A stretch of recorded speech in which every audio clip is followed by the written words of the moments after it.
So how can people keep up with you and Lindsay's Art Cart? Where can they find these great events and sign up? Okay, social media is the best way through Facebook, Lindsay's Art Cart, and Lindsay is with an A, Lindsay's Art Cart, and then also through Instagram. And then you can find all the events, or all the social media will link to ticket sales going through my website at lindsaysartcart.com. Perfect. Yeah. Well, thank you so much for coming in. This was awesome. What a great thing you're doing. Yeah. Thank you. I appreciate it. That's one of our favorite things is people that just fill a need that they didn't even realize was there, and it just happens organically, and you're doing something for the community, and that's and what I have we're a all top about. secret announcement. Oh, share here. please. Y'all are the first to know. Breaking news. I love it. So there's a new spot that's going to be opening in Arlington soon. Okay. Have y'all heard of Sociability that's coming? No. Is it the next to Urban Alchemy? Yes, sir. I actually I did know about that. Oh, you're in the know. So Lindsay's Art Cart is going to have their headquarters out of Sociability. Very So nice. cool. Starting Excellent. next year. We're not sure when it's going to open, Sure. but Yeah. Tony Rutigliano has been awesome, and he's helped me get events going at Urban Alchemy, and so we think it's a perfect match to have Lindsay's Art Cart set up shop at Sociability. That's awesome. Perfect. Yes. That's so exciting for you. I'm Isn't so that glad to great? hear that. I'm I glad that we got to hear it Do we have a first. date or still We tentative? don't know. They haven't Okay. broken ground yet. Yeah. So we look in there every once it's in a while. coming Go. very, very soon. Very, very soon. We're hoping this summer. Okay. Yeah. Perfect. Awesome. Thank you for the work you're doing, and hopefully we can go do one of these art things sometimes. Yeah, my guys. wife's always like, when are we doing this? I'm like, soon, I promise. Soon. Yes, anytime. Y'all are always welcome. Awesome. Thank you so much. Thank you. You're welcome.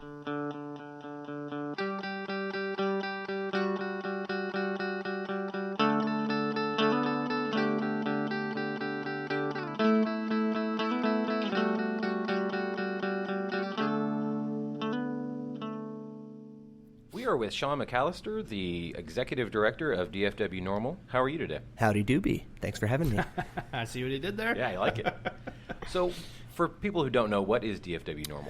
DFW NORML, we're the Dallas-Fort Worth chapter of the National Organization for the Reform of Marijuana Laws. We're a grassroots group of citizen volunteers that exist to try to educate Texans about what marijuana is and what it's not, explain to them how the laws change in Texas, what the laws are, and what they can do about it, and try to empower them to actually have an educated stance on it and do something more than just post on Facebook about how it should be legalized. Right.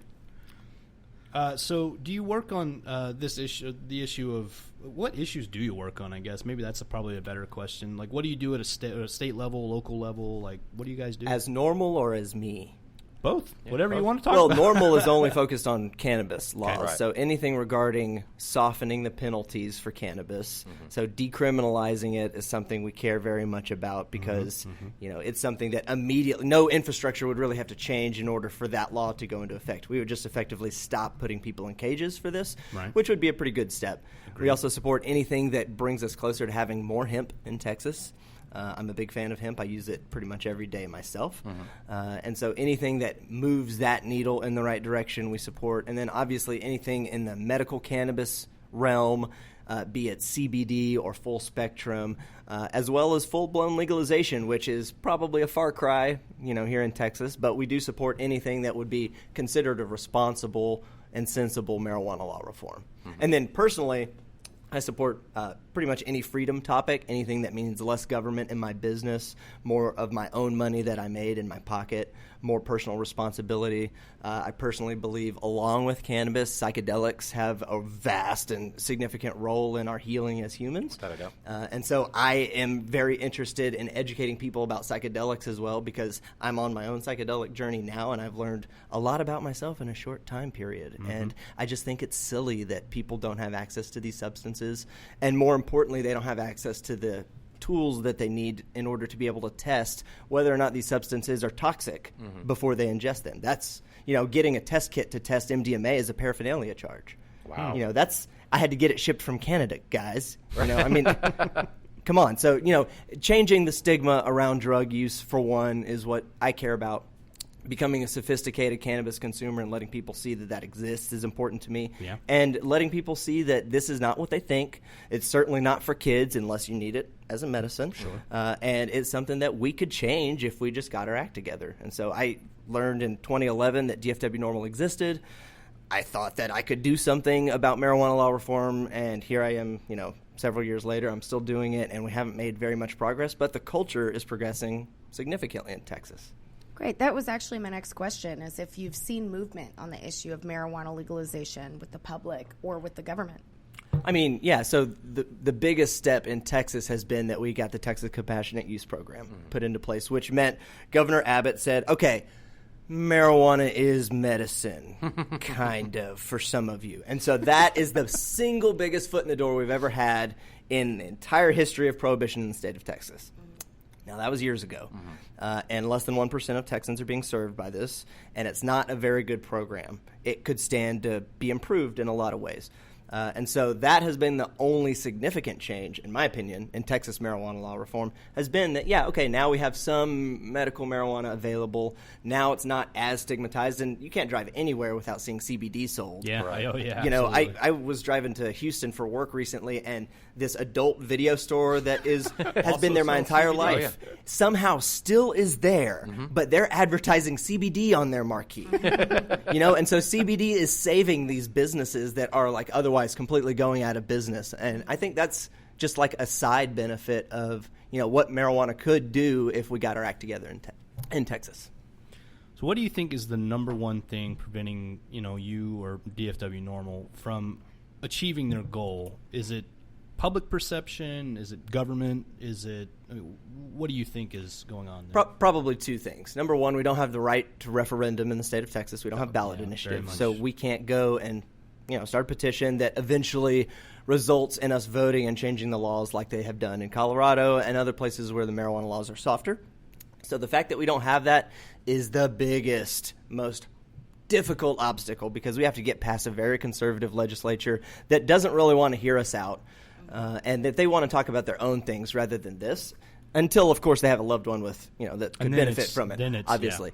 Yeah. But beyond that one thing, I would say it's people's laziness and general apathy.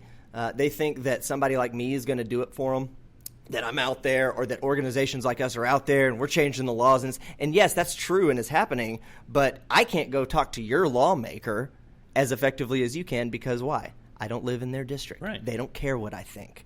And so if more people did that, if more people spent time interacting with city council, state lawmakers, and federal lawmakers, which is very easy and kind of thrilling in its own nerdy way. I've actually run into our state rep in this library before. So, like you said, who's your state rep? Tony Tinderholt. The Honorable Tony Tinderholt. Tony Tinderholt. Man, I have some really great stories about Tony Tinderholt, actually, because I've been meeting with him for a long time now. It sounds like an R&B artist from the 60s. But kind of, yeah. But he's a state legislature. Okay. And he's the one who got famous because he thought that you should be criminalized for your abortion. Oh. He was all so over he's the that internet winner. for that. Yeah, Arlington loves him, apparently. They do. They And vote him into office. over the years, his biggest reason why he won't seriously support marijuana law reform, he's told me this multiple times, is what would the little old ladies in my district think? They might need those. They would need it, actually. Exactly what I said, but he didn't see it that way.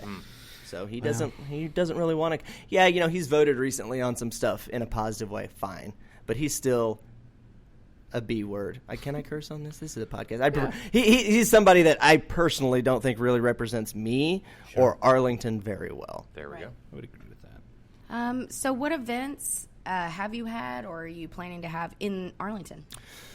Oh, man. Well, so we just recently had an event at Dr. Jekyll's Beer Lab, which is I was there last night. Pantego, yes, but It's fine. We Arlington. talk Cool. to Pantego all right, people all right, all the cool. time. I don't know how we're surrounded by cool. or they're surrounded by us. So we had a great event at Dr. Jekyll's, which we've done many of our monthly meetings at Dr. Jekyll's, and 50 to 100 people come out on a Sunday when they're normally very slow, and patronize the bar and hang out on the patio, wink, nudge, and just have a general good time. And so on the 20, what was it? Today's the 4th. It was January 28th, or December 28th, excuse me. And we had our Chronica party as DFW NORML. It's our annual holiday party.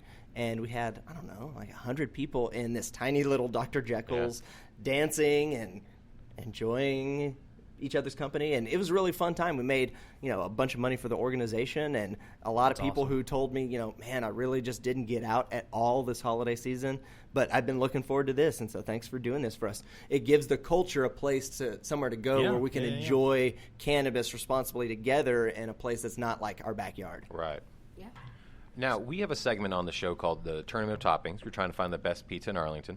What is your favorite pizza place in Arlington? Favorite pizza place in Arlington? Ooh, man. Is that the wild one that you were telling me about That's earlier? a fun one. The one that's going to make me think, I was like, we're just going to talk about weed all day? Yeah. I mean, it kind of goes hand in hand. Yeah, let's say it could. Man. Sure. Favorite pizza? Okay. Well, the one we eat the most is Mama's over off of Fielder. Right. R.I.P. Pizza Hut. Right That's there. right. It was a pizza. That's where I used to get my free pizzas for my book club. Yeah. It still feels like Pizza Hut in there, which is one of the reasons I go is for the nostalgia of it, but I've never eaten there. What's the Suds and Pizza place? Old School? That's pretty good. Yeah. Pretty damn good. Mellow Mushroom is my wife's favorite. Okay. That's a good one. So I guess probably I'm somewhere in the middle of those three. Sure. Yeah. All Good good choices. places. Yeah. Absolutely. We've been to Mama's on the Tournament of Toppings. We've been to Old School. Mellow Mushroom did not make the list because they are not an Arlington-based. Yeah. Arlington-based. But it's fine. But it's fine. Okay. No, we like still Mellow enjoy it. Mushroom for Okay. sure. All We still love going there. Exactly. If people wanted to get involved with NORML, how would they reach out, and what suggestions do you have for them? Okay, well, there's a lot of different ways to answer that. Easy way to get involved. You can follow us on social media at DFW NORML. That's on Facebook, Instagram, Twitter. Not so much on Twitter, I admit. But we do post a lot of stuff on there. And then our website, dfwnormal.org, has all of our events and stuff and any kind of worthy news articles or things that people need to know about. And then we have a email list sign up on the website, which is weekly. I usually write those emails, and that's either talking about events or forwarding some sort of action alert that is relevant, like, here, you've used this email and contact your lawmaker or whatever it might be. So they could do that. They could also attend a meeting. We do meetings every other month. This meeting, I think, is going to be, you said you guys are coming out on the 27th.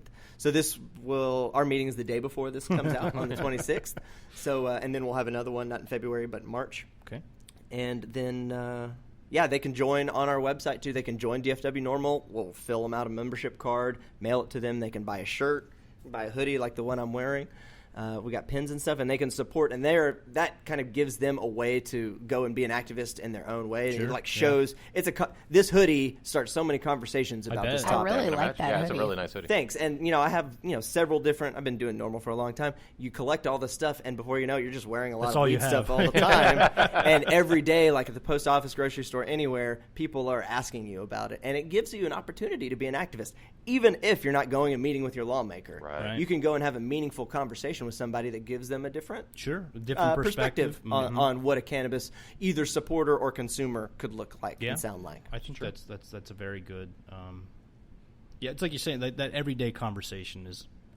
I wouldn't say as effective, obviously, but it's still an effective form of getting the message out and like you said, changing people's perceptions. Yeah, it breaks that stereotype of, it's just not some guy on a couch. Yeah. Right, yeah, you're representing your organization, as an educated person, out running errands in the middle of the day. And, that serves to be a good representation of what you're trying to do. Yeah, and I mean, we also give back to the community as an organization. We adopted a street in Fort Worth years ago. That's awesome. That's now in a really busy part of town that we go and do cleanups, and then we try to have community events that are free for people to attend. Like we do a marijuana march once a year in Fort Worth that thousands of people come to and openly consume cannabis in the streets with a police escort. It's pretty thrilling and fun.